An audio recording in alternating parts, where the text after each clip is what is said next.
শুনছেন গল্প, গল্পে গল্পে জমজমাট। নলিনীকান্ত মিস্ত্রির লেখা অবলম্বনে আজকের ছোট গল্প খড়ির বন্যা। দুধকুমার নদীর পশ্চিম ধারে এক সন্ধ্যায় হাঁটছিলেন ধুনট সন্ন্যাসী। তার সঙ্গে ছিলেন প্রধান শিষ্য প্রকাশদেব এবং আরও অনেকে। সন্ন্যাসীর শান্ত মুখ আর গভীর চোখে জ্ঞানের ছাপ স্পষ্ট। শিষ্যরা হঠাৎ নদীর দিকে তাকিয়ে দেখল এক অদ্ভুত দৃশ্য। নদীর জল কর্দমাক্ত, ঘোলাটে, ছলছল করে দ্রুত বয়ে চলেছে।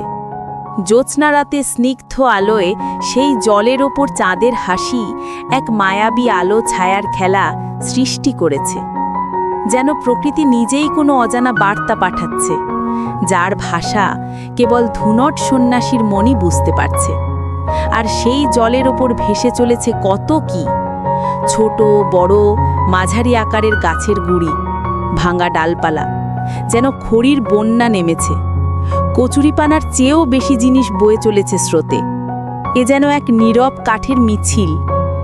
নদীর পাড়ে হাজার হাজার লোক নিজেদের প্রয়োজন মতো নৌকা, কলাগাছের ভেলা, বাঁশের আঁকশি ব্যবহার করে বা সাঁতার কেটে গাছের গুঁড়িগুলো সংগ্রহ করছে।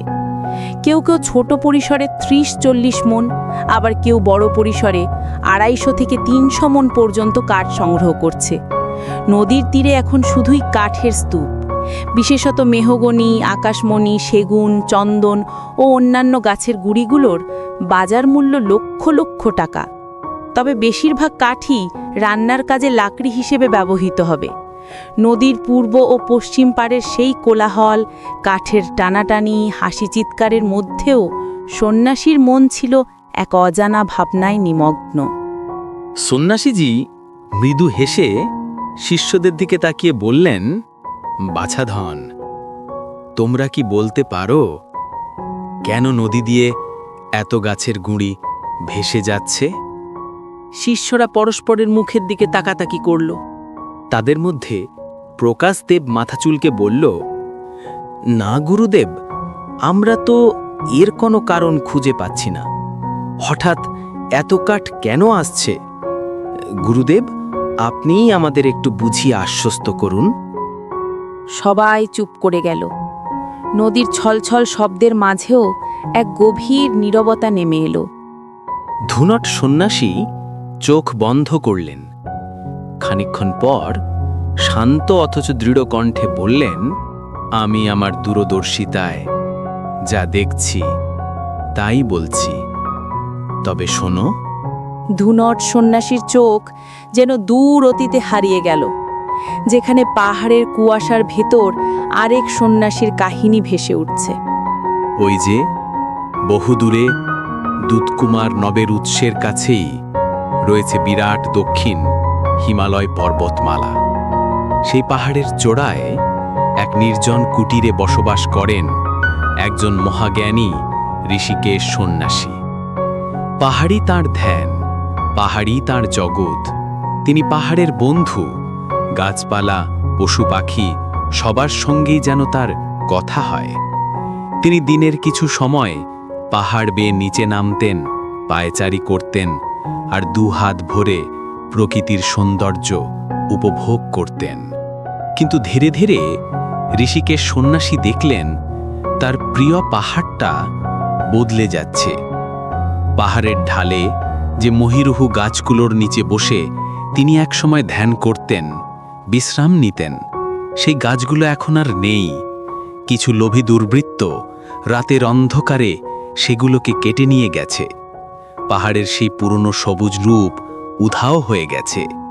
পাখিদের সেই কলতান, তাদের ঝাঁক বেঁধে ডাকাডাকি সব যেন থমকে গেছে।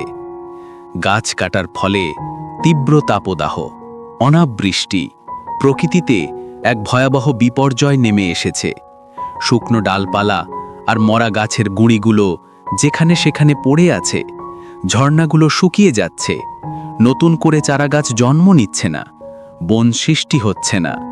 পাহাড় যেন ধীরে ধীরে শ্বাসরুদ্ধ হয়ে মরে যাচ্ছিল।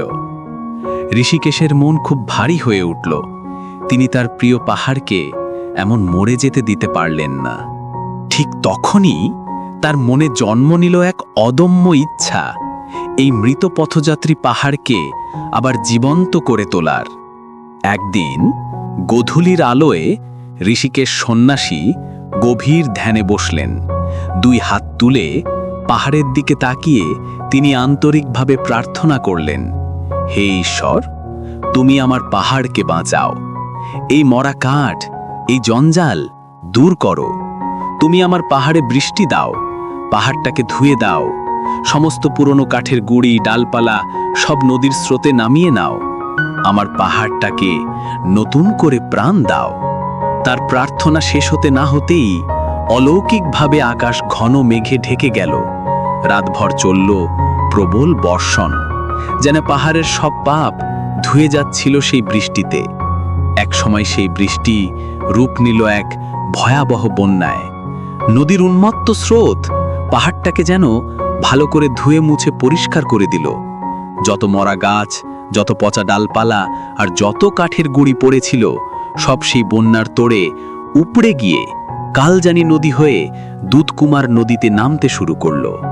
ধুনট সন্ন্যাসীর কণ্ঠ থেমে গেল কিছুক্ষণের জন্য।